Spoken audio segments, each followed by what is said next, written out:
ചെരുപ്പിടാതെ വീടിന് വെളിയിൽ പോലും ആരും ഇറങ്ങാറില്ലെന്ന് നമുക്കറിയാം. എന്നാൽ ചെരുപ്പ് നിരോധിക്കുകയും ആളുകൾ നഗ്നപാതരായി റോഡിലൂടെ നടക്കുകയും ചെയ്യുന്ന ഒരു ഗ്രാമം നമ്മുടെ ഇന്ത്യയിലുണ്ട്.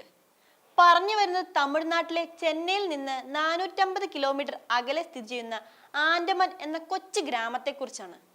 കാർഷിക വൃത്തിയിൽ ഏർപ്പെട്ട് ജീവിതം നയിക്കുന്ന ഏതാനും ഗ്രാമീണരാണ് ആ ഗ്രാമത്തിലെ താമസക്കാർ. പുറത്തു വരുന്ന റിപ്പോർട്ട് അനുസരിച്ച് ഈ ഗ്രാമത്തിൽ പ്രായമായവരോ രോഗികളോ മാത്രമേ ചെരുപ്പ് ധരിച്ച് നടക്കൂ. മറ്റുള്ളവരെല്ലാം നഗ്നപാതരായി വേണം ഗ്രാമത്തിലൂടെ നടക്കാൻ. കുട്ടികളും ചെരുപ്പ് ധരിക്കാതെയാണ് സ്കൂളുകളിലും മറ്റും പോകുന്നത്. പരമ്പരാഗതമായി ഈ ഗ്രാമത്തിലെ നാട്ടുകാർക്കിടയിലുള്ള ഒരു വിശ്വാസത്തിന്റെ പേരിലാണ് ചെരുപ്പുകൾ ധരിക്കാൻ ഇപ്പോഴും ഇവിടുത്തെക്കാർ മടി കാണിക്കുന്നത്. മുതല്യാമ്മ എന്ന ദേവി തങ്ങളുടെ ഗ്രാമത്തെ സംരക്ഷിക്കുന്നുവെന്നാണ് ഗ്രാമവാസികൾ വിശ്വസിക്കുന്നത്. ആ ദേവിയോടുള്ള ആദര സൂചകമായാണ് മണ്ണിൽ നഗ്നപാതരായി ഇവർ നടക്കുന്നത്. തങ്ങളുടെ ഗ്രാമത്തെ ഒരു ക്ഷേത്രം പോലെയാണ് അവർ കാണുന്നത്.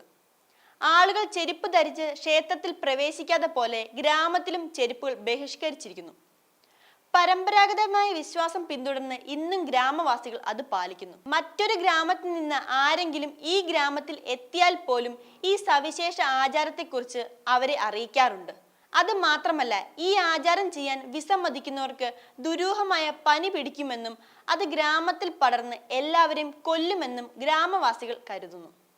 മാർച്ച് ഏപ്രിൽ മാസങ്ങളിൽ ഗ്രാമവാസികൾ മുതല്യാമ്മ ദേവിയെ ആരാധിക്കുകയും 3 ദിവസത്തേക്ക് ഉത്സവം സംഘടിപ്പിക്കുകയും ചെയ്യുന്നു.